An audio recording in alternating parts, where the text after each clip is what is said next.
10 cases, 10 crime scenes on 4 continents spanning more than a century, and in every single one, the person or people responsible were never identified, never arrested, never brought before a court.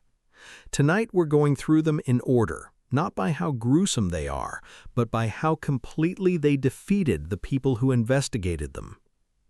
We start in London in the autumn of 1888. In the early hours of a Friday morning, a carter walking through a gateway noticed something in a gateway that he first took for a discarded tarpaulin. It wasn't. Over the following 10 weeks, at least 5 women were killed within a few blocks of one another, in a district so poor and so poorly lit that witnesses could describe shapes and shadows, but almost never faces. The killers signed letters to the press, some of which investigators believed were genuine, most of which they didn't, and then, as abruptly as it began, the killing stopped. No one was ever charged. Move forward almost 60 years to a vacant lot in Los Angeles, January 1947. A mother out walking with her small daughter spotted what looked like a broken mannequin in the weeds. It was a young woman, and what had been done to her was deliberate, precise, and clearly meant to be found. The press named her the Black Dahlia.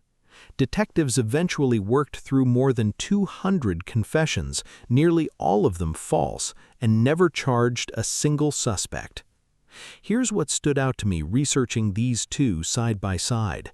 In both cases, the investigators weren't short on information. They were drowning in it. Tips, letters, confessions, theories. The problem was never a lack of noise, it was that none of it led anywhere solid enough to hold up. By the late 1960s, the pattern repeats itself again in Northern California. A gunman began targeting couples parked in isolated lookouts outside Vallejo and Lake Berryessa, then wrote to newspapers under a symbol that looked like a rifle scope. He called himself the Zodiac. He claimed more victims than were ever confirmed, taunted police directly in his letters, and included ciphers, some solved decades later, some never solved at all. Handwriting, decades of tip lines, and a short list of named suspects have all failed to produce an arrest that stuck. And that's the flag I want to leave you with before we go further. 3 separate cases, 3 separate countries, 3 separate decades, and in every one, the person responsible simply walked back into the crowd and was never seen again. Before we go further, I want to be upfront about something. This channel only works from documented case files, court records, and reporting we can verify. No dramatized theories presented as fact, no invented dialogue. If that's the kind of true crime you're looking for, consider subscribing. And if you've got thoughts on any of these cases, drop them in the comments. I read all of them. Now, back to the list. Case 4 takes us to rural Iowa, June 1912.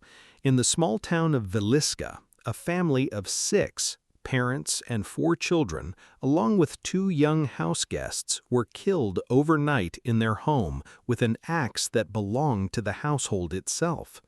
Whoever did it stayed in the house afterward, covering mirrors, leaving food untouched on the stove, and taking care to close curtains before leaving. Investigators pursued a traveling minister, a state legislator, and even a hired detective agency's own suspect, but every trial ended in acquittal or dismissal. Some researchers have connected it to a string of similar axe killings across the Midwest in the same period, a theory that remains unproven but has never been ruled out either. Case 5 happened a decade later and an ocean away, on a farm called Hinterkaifeck in Bavaria, Germany, in March 1922. 6 people, the farm's owners, their daughter, her 2 young children, and a maid, were killed with a mattock over a period of days, not at all at once. In the days before the murders, the farm's owner had reported hearing footsteps in the attic and finding fresh footprints in the snow leading to the house, but not away from it. Whoever was responsible appeared to have stayed on the property afterward, feeding the livestock. German police reopened the case as recently as 2007 with modern forensic methods and still could not name a suspect. Now, here's a detail that seemed important early in the Hinterkaifeck investigation, and it's worth mentioning because it illustrates how these cases can mislead you. Investigators initially suspected a discharged farmhand who'd made threats against the family months earlier. He had motive, and he'd been seen locally around the time of the killings. But his alibi held. Physical evidence never tied him to the scene, and over a century later, genetic testing on remains associated with the case pointed toward a family member rather than an outsider, though even that conclusion remains disputed among researchers. The obvious suspect, in other words, was very likely the wrong one. That pattern, the person everyone assumes did it turning out not to fit the evidence, is going to come back later in this list, in a very different way. Case 6 moves us to the Cold War, to a mountainside outside Bergen, Norway in November 1970. A father and his 2 daughters, out hiking, found a badly burned body positioned among the rocks, surrounded by scattered personal items, a fur hat, rubber boots, a melted water container.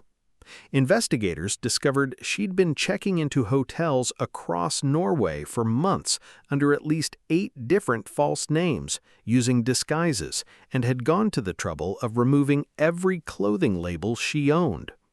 Police initially closed the case as a suicide. Decades later, some of the same officers admitted they never actually believed that conclusion.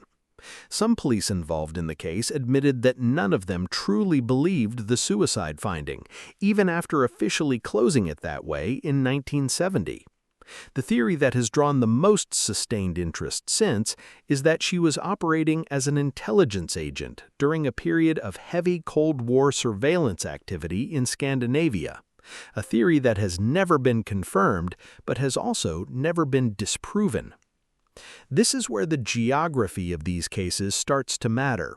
We're not talking about a single city block anymore. We're talking about a woman who crossed an entire country under false names, leaving behind a trail that stretched across dozens of hotels, and investigators who chased that trail for over 50 years without ever closing the gap between her aliases and her real name. Case 7 is where the twist gets sharper. On a beach outside Adelaide, Australia, in December 1948, 2 passerbys noticed a well-dressed man reclining against a seawall. By morning, he was dead, with no identification, the labels cut from his clothing, and a scrap of paper sewn into a hidden pocket reading "Tamam Shud," Persian for "It is finished," torn from the last page of a rare edition of a Persian poetry collection. For 74 years, this was purely a mystery of identity.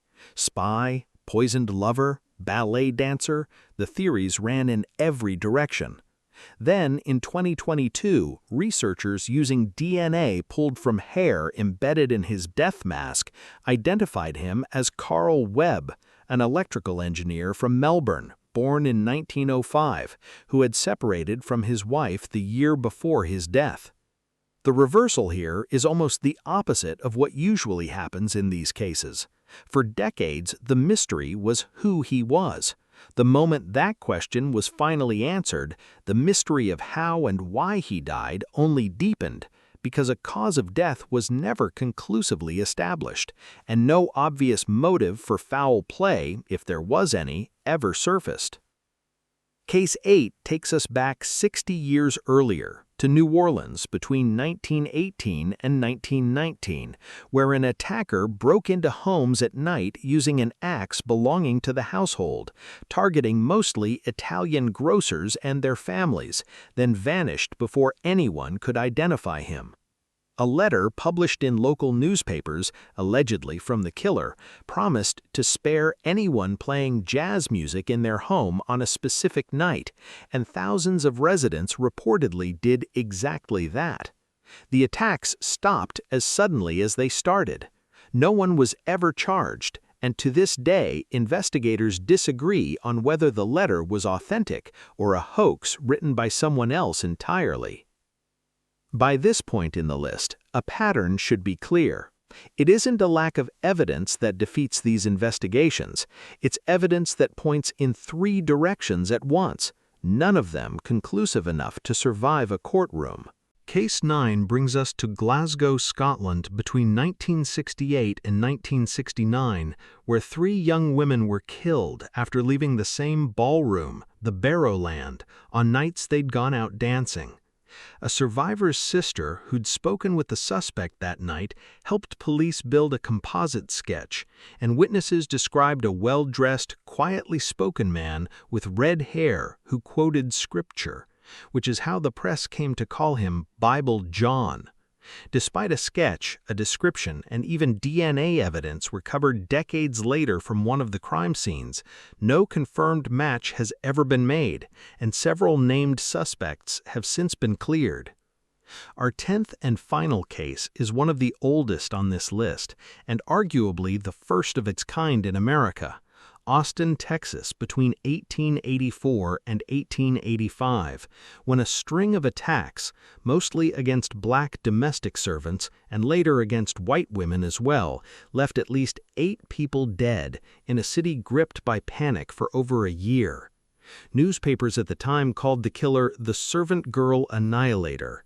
Some historians have since drawn a connection between this case and the Jack the Ripper murders that followed just 3 years later in London, though the link remains speculative and unproven. Austin police pursued dozens of suspects, including several innocent men who were beaten or coerced into confessions, and never secured a conviction that held. So, where does that leave us? 10 cases, 10 different countries in decades, and in every one, the person responsible simply disappeared back into the ordinary world. Some of these files were reopened with methods their original investigators couldn't have imagined: DNA sequencing, forensic genealogy, digital ciphers cracked by amateur code breakers 100 years after the fact. And even with all of that, most of these cases are no closer to an arrest than they were the day they happened. I think what unsettles people most about a list like this isn't the violence itself. It's the reminder that identity, something we treat as basic and fixed, can simply be erased, deliberately or by accident, and never fully recovered. Which one of these do you think is closest to finally being solved?